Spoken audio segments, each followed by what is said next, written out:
think the debate tonight went? I think it went okay. It was the first one that I've done, so probably a bit rusty.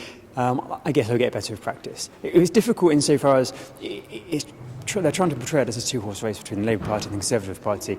And the challenge I have is try to sort of stop that and bring people like myself and the other small parties into the debate to really give people a choice. You mentioned people, obviously they know UKIP's flagship policy, they know immigration. So here's your chance. Tell me, what are the other policies, the core policies that UKIP are pushing?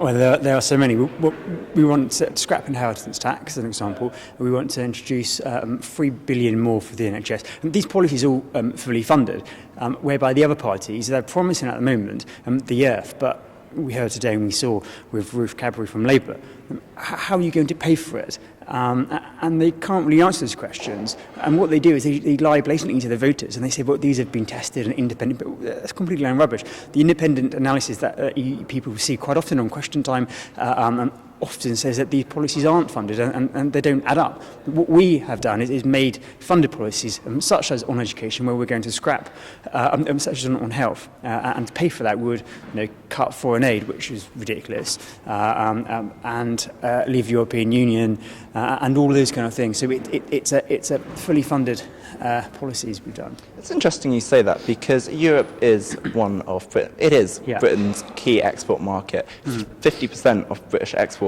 and services, goods and services, go to Europe. Part of the free trade agreement is movement of labour. You want to take us out of Europe. Is that wise? You're making the presumption there that if we were to leave the European Union, they'll just say, right, that's it, we're not going to trade with you anymore, and that's it. It will be no more trade for Britain. Well, that's exactly it. How can you say you've budgeted correctly when you have no idea about the economic market that you would create? We buy more from the rest of Europe than... Very narrow amount. Our biggest trading partner is Ireland. We buy more from the rest of Europe. If we leave the EU, they're not going to turn around and say, that's it, right, let's bring up the swing bridge. They're going to keep on trading. We can have Swiss-style trading agreements. There's nothing stopping us having that. If we left the European Union, we'll be able to do stuff like trade more with the Commonwealth, which we don't do at the moment. You've got the emerging markets of Mexico and China and India that we need to start building trade with, which we can't do while we're in the European Union. Again, you want to build trade, global trade. We have a DFID, a Department for International Development. How can you expect us to have a global economy that has good trade links with developing countries when we want to slash the development budget? Well, you want to slash the development budget.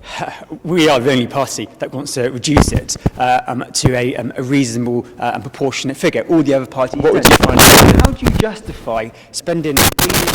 justify spending billions of pounds on foreign aid when we have people living in this country who can't even afford to eat, and people who are living off food banks? In Brentford and Isleworth constituency, we now have a food bank that wasn't here 5 years ago, and it's now feeding up to 5,000 people a year. How can we justify giving so much of our money away to these countries like India? And last time I checked, they had a space program. Why do they need our foreign aid? And I think the reality also is a lot of the foreign aid we give away goes in corruption. So we can be more sensible and more intelligent and give foreign aid away when it's really needed, such as at disasters. We shouldn't just give it away willy-nilly, because that's irresponsible. You mentioned India. We have a colonial history with India.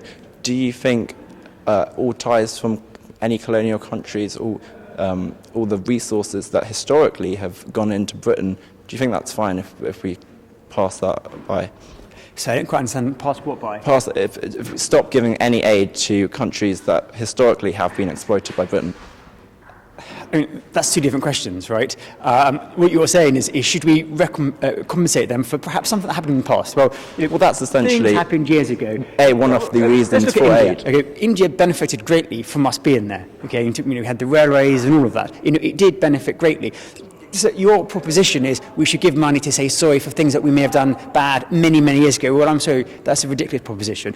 We should give money in foreign aid where it's needed, such as whether it's a disaster, a bad hurricane, or a flood, or a tsunami. Those are the kind of things that's needed. For instance, no, go on.